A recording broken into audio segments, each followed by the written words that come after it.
Good news can often get overlooked or buried by the negative in our everyday lives, so let's change that. I'm Adrianna. And I'm Wyatt. We're just two ordinary people without any special qualifications or anything, trying to navigate life. We invite you to join us as we share wholesome stories, news articles of hope, and ideas about how we can all make the world just a little bit brighter. We are Uplifting Positive Stories.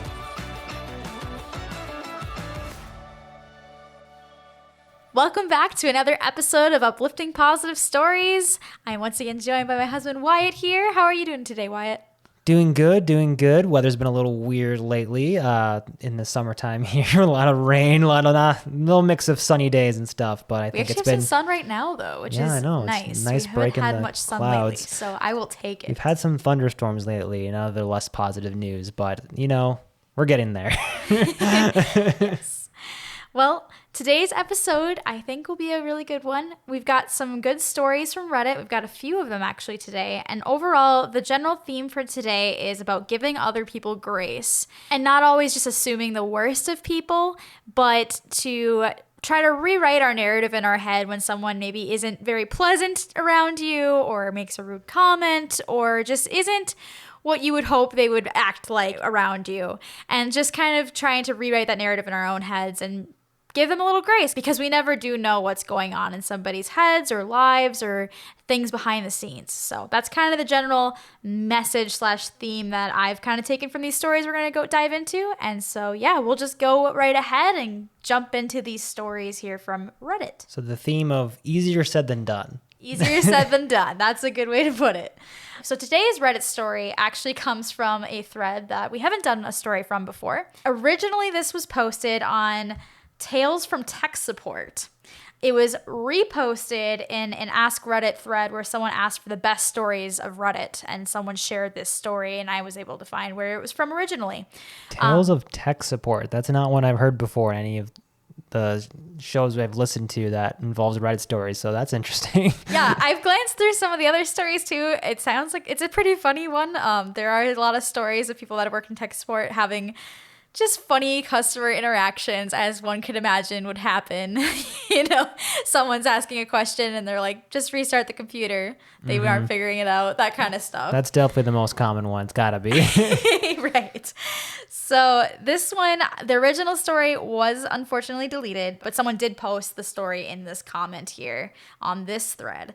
And it's an oldie but a goodie. It's from like 10 years ago. Oh, wow. And I'm going to give a little disclaimer before I jump in. This story does have a little bit of a heavier topic to it at a few moments. It's kind of sad at points, dealing with a senior man that is having a hard time with life. And so I'm just going to give that little forewarning that there is some heavier moments in it. But overall, I think it has a really sweet message. It's overall just a really good feel-good story by the end. So we'll just jump right into it. Well, I learned from Inside Out that you can't have joy without a little sadness sometimes. So, little plug, Inside Out 2, really good movie. If you haven't seen it, it's a Pixar movie. It's in theaters right now. I should be by the time this episode is launching. So yes, go see it. It's really good. If you've ever had anxiety, you will cry. That's my review. It has a happy ending. Oh, yeah. As most Disney movies do. Anyways, moving into the story. Here we go. So my story starts on what was a normal day taking calls on the front line for a large cable company. The job pays well, and for the most part, the people I deal with are fairly nice to talk to. Quite often, we'll get calls from seniors, especially in the morning, who have premise equipment issues, such as snow on the screen or no signal on their TV sets connected to our digital equipment. Now, my heart does go out to some of these folks because up until recently, past few years, we would supply straight analog cable to many homes, coax direct from wall to TV with scrolling guide. However, most cities we service nowadays require our digital equipment to receive channels, and this has caused a lot of frustration with older people who don't know how to operate said equipment. Example, always having your TV set on video or HDMI to get picture. So oftentimes, we get customers who are repeat offenders with long ticket histories of these types of issues. So anyways, I get a call from an older gentleman who's quite bitter and mean right off the bat. Doesn't like that I asked for his address or telephone number to verify the account, hates that he has to speak with a machine before reaching an agent, etc. I have some experience handling these type of customers. However, this call was going to be a little different. I spent over 45 minutes with this guy, we'll call him Mr. Smith, trying to get his TV set connected to the digital box properly so he could receive a picture. No luck. He was getting clearly frustrated by the whole ordeal and started blaming me for not being able to do my job properly, how I was useless, etc. Whatever. Like I said, I've dealt with this before, so I tried my best not to take it personally, but eventually I had to ask him if we could book a service tech to his home, a courtesy call, to get his TV working correctly. Unfortunately, our booking calendar was showing an appointment 3 days out. That's when he dropped this on me. Don't bother sending a darn technician because I'll be dead by then. I'm 94 and TV is the only thing I have left. Are you really going to make me wait for a tech? I instantly felt bad. I mean, I've heard every complaint in the book as to why people don't want to wait for a tech, but this one kind of got to me. I'm in my mid-20s, so honestly, I can't even imagine how it must feel to utter those words. So I spoke with my supervisor, who said they'd see if we could get someone out earlier, but we couldn't promise anything. So I let Mr. Smith know, and he was predictably not very happy with my answer. At that point, it almost sounded like he started to cry and went into how he has no family left and no friends that come visit. This was after I asked if there was anyone in his building that might be able to help him. Man, I felt terrible. So I took it upon myself to ask Mr. Smith if I could pay a visit. He lived in a small city over from where I was, not very far to drive. He was a little shocked I was willing to do this, but sounded thankful I was willing to come out and help him personally. So I head over, get to the residence, and meet him. Within 30 seconds, I had the cable running again, simple input change, and even brought him a simplified remote for his set-top box to avoid this problem in the future. That's when he started crying. He goes into how he hasn't actually spoken or really interacted with anyone for years. He gave me a hug and told me how thankful he was that I came and helped him, and told me how sorry he was for being so mean earlier on. I said it was no problem and I was happy to help, and that was it. I left. 3 weeks later, my supervisor comes to my desk and asks me if I could speak with her for a bit about an account for Mr. Smith. Turns out he sent the cable company a letter outlining how thankful he was for helping him with his issue and how it really made an old man happy again for once in a very, very long time. The letter was framed and put on our front entrance to retail. I guess the moral of this story is no matter how nasty someone to you is over the phone, sometimes they're not always a terrible person and they're just going through a lot. I still think about Mr. Smith occasionally when I get those nasty customers, and it makes me feel a little better. Anyway, thanks for reading. Just thought I'd share how this one call changed my outlook on life. Smiley face. Wow, that was a journey. Yeah.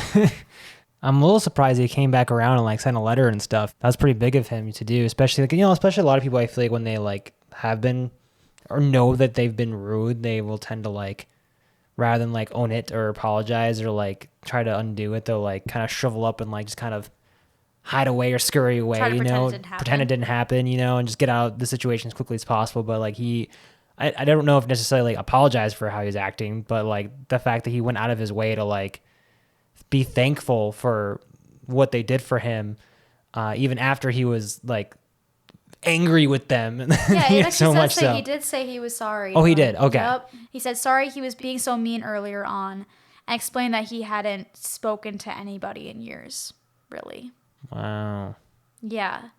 This story actually kind of got me like emotionally a little bit when I first read it. And I guess a lot of people in the comments also commented that they got a little teary-eyed from it, because to read that statement is really hard, especially with some people that are more elderly. It's not all too uncommon that they might not have friends or family that stop by to see them very often. And so there are some cases where they don't have people come by. They don't have calls. And so besides maybe going to the grocery store or things like that, then they maybe can't because, when you get older, like for a lot of people, they lose the ability to drive for X, Y, or Z, whatever health reason, or just don't have a car anymore and don't have the means to go out on their own anymore.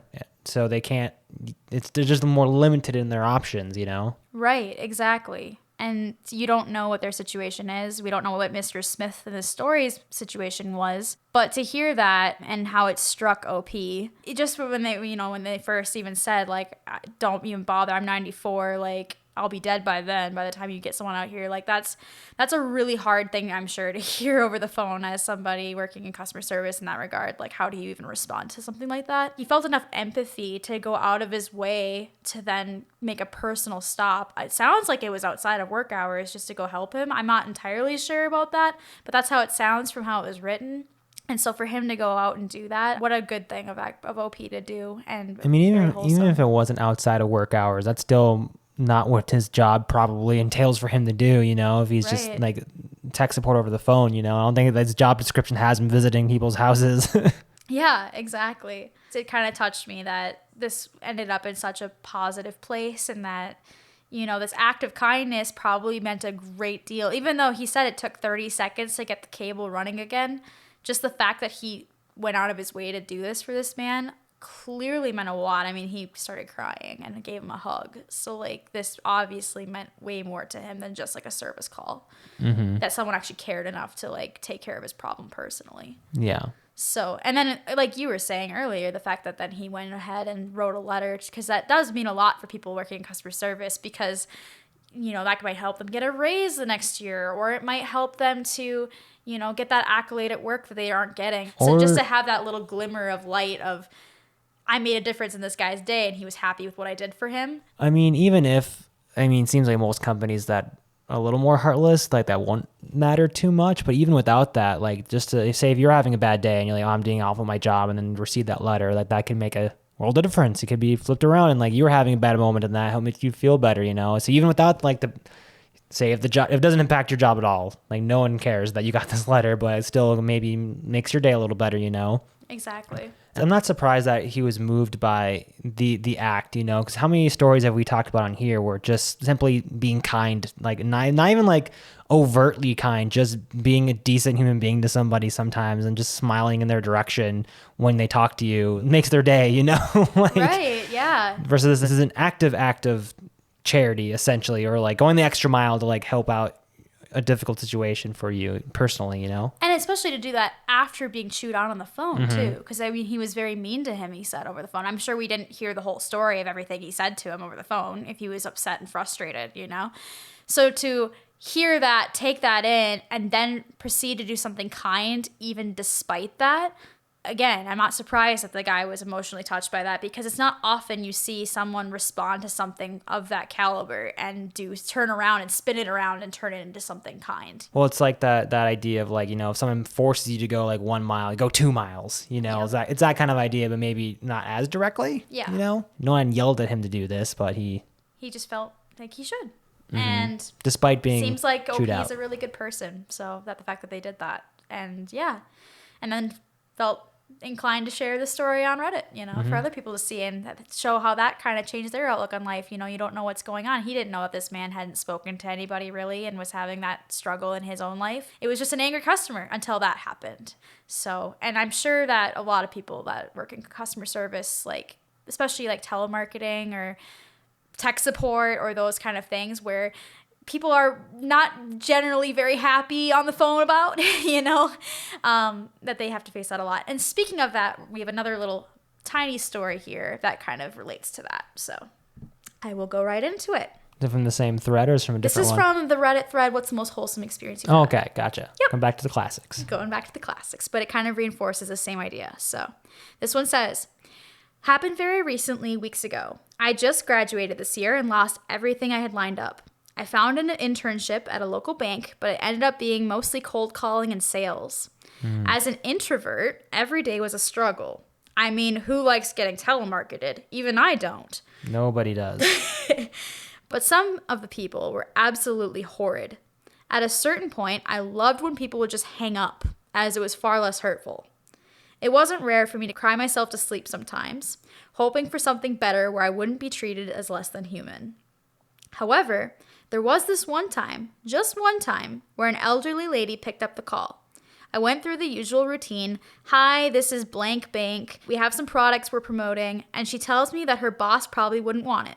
Not surprised, I was about to end the call when she asks, "How are you?" I was so taken aback, I didn't even know how to respond. She then says, "I used to do phone sales when I first started, and I know how it feels. I just hope you're all right." I almost broke down in my tiny cubicle. I thanked her profusely and how much I appreciated that. I'll never forget how I felt that moment and want to go to that place someday, telling her how much that kindness meant to me. And also how it completely changed me to be more confident in giving kindness. You never know who truly needs it. Well, again, just a little act of empathy, like really like goes a long way, you know, or just understanding and like showing it to them, you know. I think an interesting point that the OP made was feeling that they were being treated as less than human. And I think, unfortunately, in our society, that happens a lot with a lot of those kind of jobs like telemarketing Or and just stuff. customer service in general too. Right, like it's even just it's amplified by the fact that it's a voice over a phone, phone. which I'll be honest, a lot of those phone calls like are now and like AI It or, might be a not, or robocall, machine, you know, never like know. so that makes it just makes the issue even worse. Right. But unfortunately, there are still a lot of people that do those kind of jobs where they know that you're probably not going to want the service that they're selling, but that they're getting paid to do it. That's how they're surviving, is doing this job. And so to like remind yourself, this is an actual person with a job. They're just doing their job. I don't need to be angry with them for wasting my time or for trying to solicit me necessarily. I can just say, no, thank you, be polite about it, and end the call. You know what I mean? Like, you don't need to get angry with them or be mean or treat them as less than human, because they are a person and you don't know what's going on in their life, and you don't know if they're like OP and they hate this job and they would rather you almost just hang up on them because they don't want to be told mean things or whatever. So yeah, I just thought that was an interesting little story kind of on that side of things, on the more of the telemarketing area. And that applies to so like all customer service jobs, you know. Yeah, That's we talked not about the that a one lot we, on this podcast, which is why I was kind of going more the phone call route, telemarketing, those kind of things, because I feel like that's an area that we haven't really talked much about yet. But yeah, 100% customer service in general, that's kind of an issue, unfortunately. Knowing that by being kind to those people, working customer service, you know, you never know the impact that you could have on them on their day, because, you know, being that glimmer of hope and that glimmer of light in their day. And hopefully more and more people will start doing that. And we can kind of change that so that people that have those jobs don't feel like they hate their job, you know? Or more importantly, just their life in general, you know? Right. One last Reddit story, and then we'll go into our article. This story I thought was an interesting one. This one deals more with the customer service, but I just thought it was an interesting perspective. This story comes from the Reddit thread Faith in Humanity. This one is titled, A Small Kindness That I'll Never Forget. And this story says, a few years ago, I was working my first job after moving to a completely new country. I was depressed, lonely, and miserable pretty much every day, but I tried really hard not to show it because I was working in food service. Specifically, I was working at a self-service restaurant located within a water park. My job consisted mostly of cleaning up, wiping tables, and taking the buffet trays back to the dish pit. It was totally miserable. I despised having to clean up after people's dirty dishes all day, and I grew insanely resentful of the guests, who to me were all slobs. One instance that profoundly changed me was one night I was working the closing shift. We closed at 11 p.m., and it was around 10:30. The restaurant was all but empty except for one table. I had already cleaned the whole dining area and was just waiting for the young couple to leave. For context, I was also young, 19 at the time. As I was kind of passively aggressively wiping over already clean tables, the girl got my attention and she offered me a chocolate from the box she and her boyfriend were sharing. I was so touched. I thanked her and took it. She literally took away my foul mood in a second. I literally just took the chocolate, went to the bathroom, and started crying. When I came back out, they were both gone, but I will literally never forget her. It's hard to describe what that one little kindness did to me, but I'm so grateful to her for it. It just further speaks to the small act of kindness going a long way. Yeah, right, exactly. And I thought that was an interesting perspective too of, you don't know what's going on in someone's head. Sometimes there are, you know, servers that maybe you can kind of tell are kind of at their wits' end with their shift, you know, or, and just in general at like a grocery store or at any sort of public place, there might be people that you can just tell are kind of on their wits' end with things. And they're maybe a little short and they're maybe a little more passive aggressive or whatever. And you don't know what's mentally going on with them at that moment. And so just being kind in general and not assuming the worst of that person, like, oh, that person must just be a mean person, or that person must just be lazy, or whatever the narrative is, and try to instead change that narrative to, I don't know their story. I don't know what they're dealing with. So instead of assuming that I know what their character is in general, I just know that in this moment they might be seeming a little bit, maybe they're not happy being here or whatever it is. Going into it with that mindset and going forward from that, whether that means, being kind in response to that, because you don't know how that might change their mood. Maybe they are a nice person and maybe they just got done with a really bad table or had a customer berate them over the phone or whatever it is. You don't know what their story is. And so to not assume their character and not assume their story and just give them some grace, just as you would want someone to give you grace if you're having a bad day, I think can be a huge, huge change mentally and on your outlook on life. And something I'm trying to work on too. Give them grace or give them a Snickers bar. This is giving Snickers commercial vibes a little bit. You're not you when you're hungry. When in doubt, offer a chocolate. Specifically for this story, but... Yeah. I unfortunately can't credit it because I just was scrolling on my reels and I came across this thing. And it kind of struck me, and then I went past it. And I should have saved it, but I didn't. But there was a story of a guy who was working as a server at a restaurant. And things just weren't working out. The kitchen was backed up. There was a bunch of problems that were happening. And there was this large table he was serving for, I think it was for a wedding, like a post-wedding dinner or something. Someone at the table was like, I don't think we should have to pay this auto gratuity, because they had added like an 18% because it was a large group. Yeah. Because this service was terrible. Like, you should be ashamed of yourself, and like went off on him and just was berating him and berating the restaurant and was just super upset. And I'm not condoning this. I don't think this was a good response, but it was just interesting. He responded with, I'm so sorry. My mom just died yesterday and I am not doing real. well. And like, I'm so sorry. It's affecting my ability like to do my job. I'm so sorry. And instantly this person that was berating him went just white as a ghost and was basically like, oh my gosh, I'm so sorry. I'm not usually like this. I shouldn't have yelled at you. I'm so sorry. Oh my gosh. And everyone at the table was like, yeah, how dare you yell at this server over that? And like after this had happened, they were all for it until that happened. And then proceeded to tip him extra on top of the 18% gratuity and everything, and then left. And it just, again, I don't condone lying by any means, but it was just so interesting to me that just that context of, oh, my mom died yesterday, and suddenly they were forgiving. And suddenly they were like, oh my gosh, we should have never yelled at you. And how many times does that happen in public, and the person actually does have something like that's happened, and they're just not saying it?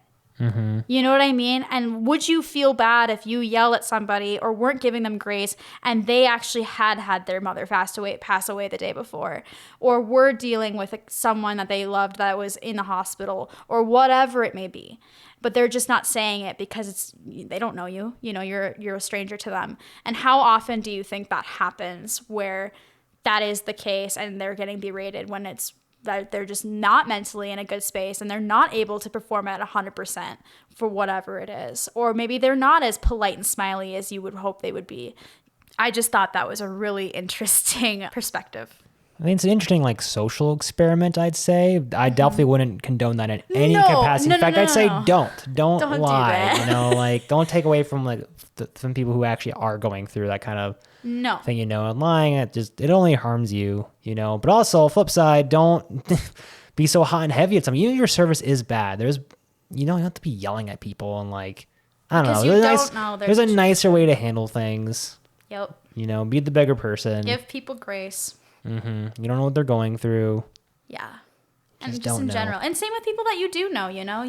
It doesn't have to be all customer service or telemarketers or strangers. Sometimes, you know, if someone you know is acting not great towards you, give them some grace. If someone is like ghosting you over text or whatever, give them some grace instead of assuming the worst and thinking, oh, they hate me, or oh, they're just being rude, or whatever it may be. Give them grace because you don't know what's going on in their life. You don't know what's going on in their head.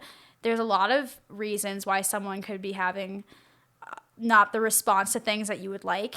So give them some grace and don't paint a narrative in your head that's overtly negative, and instead try to Open up the possibilities in your mind of what that narrative is instead of being like, it has to be this. Or you can always ask. That's also true. That could be a whole other podcast in itself talking about. In fact, I'm pretty sure we've had that episode. I'm pretty sure we've had that episode. But hey, something need to be said multiple times, you know? Yes.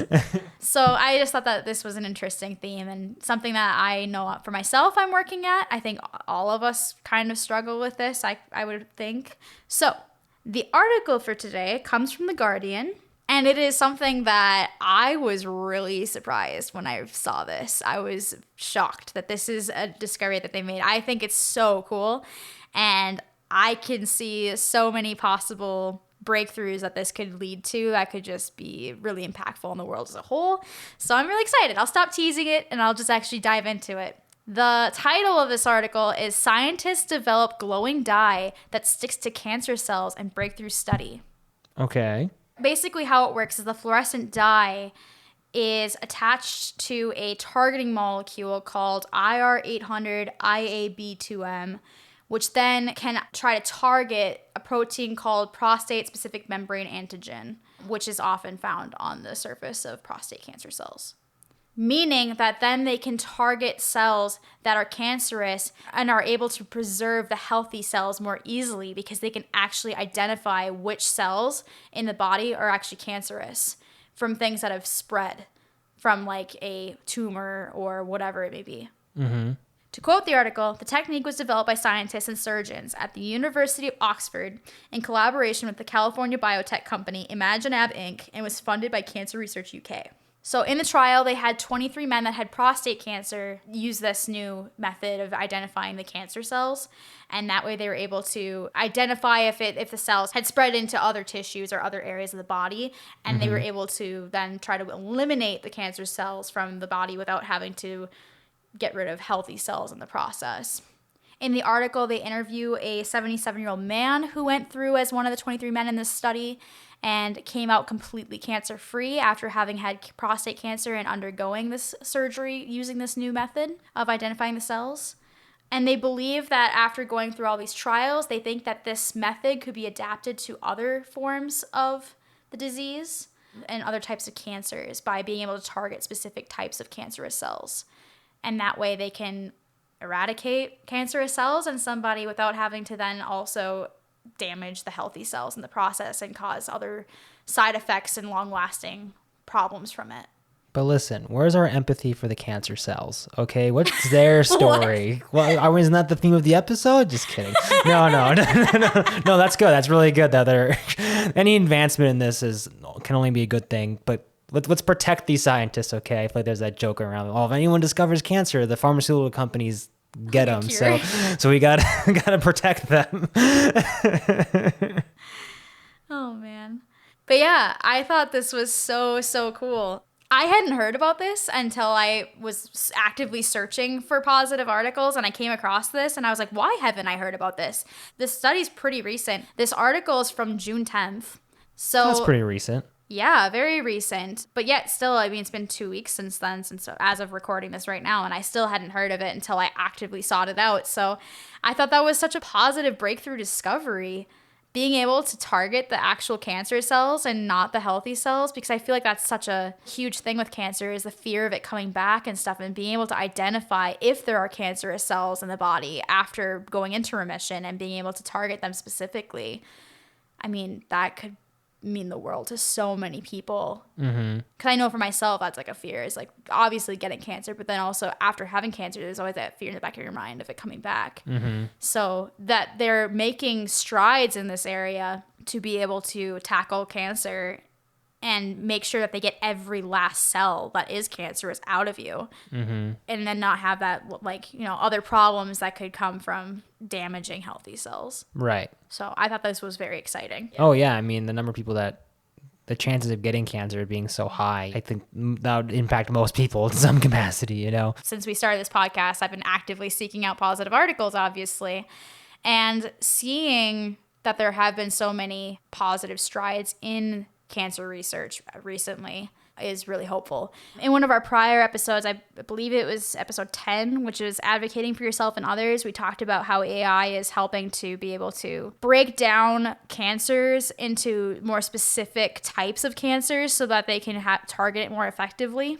It's interesting that it was prostate cancer again with this one that they did the trial with first for this targeting molecule that they're using with the dye. But to see all these advancements that they're starting to do with prostate cancer specifically, and then going to try to apply to other cancers in the future, that's just, I think it's really exciting and really hopeful. For sure. Prostate cancer there must be a reason why that's been used now for at least 2 different studies and such. I'm sure we could look it up pretty easily. Yeah, it's interesting. Wonder if it's just a less aggressive form of cancer that makes it easier. I don't know. Yeah. I have no idea. I'm not an expert at all. That is interesting that it's for both of these, that specifically prostate cancer, that kind of leading the charge with that. Yeah. If you haven't already listened to that episode about the AI advancement, I highly recommend that you do and check out that article too. That was linked in that episode. It's really, really interesting. Thanks so much again for joining us for another episode of Uplifting Positive Stories. New episodes drop every Wednesday, so be sure to keep an eye out for that. Also, we have a Facebook group. If you'd like to join, we'd love to have you. We are always looking for positive stories for our podcast. I will keep seeking them out, of course, but if you have any extra positive stories that you've witnessed in your own life, or you know someone that has witnessed in their life, we'd love to share that story on our podcast. You can share them either in that Facebook group that I mentioned before, or by emailing us directly at upliftingpositivestories, and we would love to hear from you. Thanks so much for joining once again, and we hope you'll tune in next week. And stay positive.